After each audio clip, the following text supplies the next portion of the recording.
thing. Great. Okay, I'm with you. Okay, so, okay. I'm Ella. And I'm Finnian. Hi. We're with the Santa Barbara Middle School Teen Press, and today we're here with... Wanda Holland Greene. Nice to meet you. Nice to meet you as well. Pleasure. Nice to meet you. Nice to meet you. So, teachers can make a big impact on you as a student. Can you tell us about a teacher that left an impact on you? Oh my goodness, there's so many. But I would say probably the most important teacher in my life was the teacher who was my 8th grade teacher. Her name was Mrs. Dukes. And I was attending a public school in New York City, where I was born, Brooklyn to be specific. And she told my parents that I was working, let's just say, beneath my potential. I felt that I was working hard, but she really felt that there was another environment where I should be. And she referred my parents to independent schools. And she led, one thing led to another is what I should say. And I wound up attending an all-girls school in Manhattan, and it changed my life. Thank you. What has been the most rewarding thing for you while working in education? I think that education is the most noble and sacred form of activism, and I am deeply honored every day to be able to affect children's lives, to demonstrate to them what a meaningful life can look like, what a life of passion can look like, and how to feel effective in the world. And I'm a principal of a girls' school, so it's all about girl power here as we're standing here. I'm really devoted to girls, not ever believing that they are less than because they're girls. So I think feeling like an activist every day is what gets me up in the morning. Where do you see education in 5 or 10 years? Oh my goodness. Here's what I think is going to happen. I think a lot is going to change because of technology, and I think there are going to be ways to go to school without actually being in school. So there'll be ways of going to college that are very different. There's a really cool college called Minerva right now based in the Bay Area where over 4 years you go to 7 different countries and learn by doing. So I think that education is going to have a technology piece that's going to make it different, as well as a focus on global education and learning. And perhaps we'll marry those two things, technology and global education. But what I hope is not different when all is said and done is the commitment to equity and justice, and that no matter how sophisticated technology is and no matter how far our reach is beyond our own cities, that we always remember that connecting face to face and heart to heart, I hope that that will not change in the next 5 years or 10 years. But I believe that technology and a focus on global citizenship is going to become even more profound. What do you think the importance of global education is in our society today?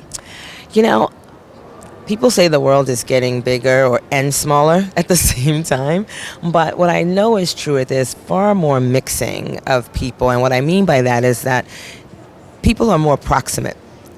So you might be close to someone in your dorm room if you're in a boarding school or a college, someone who was born in a different place. And if you don't have a sense of who that person is, even just geographically on a map, I think you become a person who's a bit behind. It would be like walking without all of your strength and your muscle strength in your legs if you don't know how to get along with other people. And I think being a global citizen means taking good care of yourself, taking good care of the earth. But profoundly, it means making sure that you have empathy and understanding that the world is not just about you, that you are in the world with millions of other people, many of whom are just as interesting as you are and worth getting to know. So I like the emphasis on global education a lot. I don't believe it's new. I think it's always been important. But I think being able to speak multiple languages and to be able to get along with people from all walks of life is going to be increasingly important in schools. Indeed, it's a kind of competency that I think we need to build. How do you think we can teach kids human empathy and how to get along with others? Well, if you want anything to happen in a school, you have to design it. So I always say hope is not a strategy. And so if you want something to be different, if you want children to feel what others feel, which is the simple version of or definition of empathy, then you have to give them experiences that cause them to feel what someone else feels. So in my school, the Hamlin School, we often have experiences where we do simulations or role plays, or the San Francisco Food Bank, for example, has a whole simulation where you become a family who has to get along through life for a proverbial week on a limited income. And it's amazing how quickly people take on the persona of another and learn, wow, this is what it feels like to have a restricted income and not to be able to do the things that you might otherwise enjoy in your real life. But those experiences build empathy and connection. And when you step into the shoes of another person, or when someone even allows you to share their story, you then kind of create connective tissue.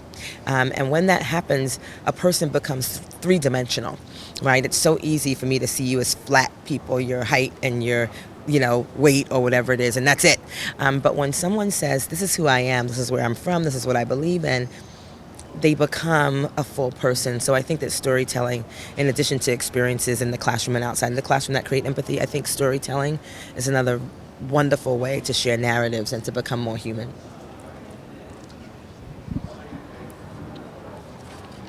So, as 12-year-olds, we are kind of looking towards the future. But for you, when you look in the mirror, what part of your 12-year-old self do you still see? Oh my goodness. Well, I always wanted to be a teacher, and I would pretend to be a teacher when I was 12. So being an educator and an educational leader, I don't look like that girl anymore, but I feel like her. I feel the same passion to change the world through education that I felt when I was 12. I feel like I'm doing the work that I was born to do.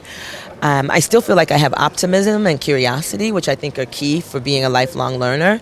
My 12-year-old self was ready to see the world with big, bright, open eyes. My 12-year-old self was also a poet and a singer, and I'm a poet and a singer even at the age of, should I say my age? No. A lot older than 12. Thank you. Thank you. You're so welcome. Thank you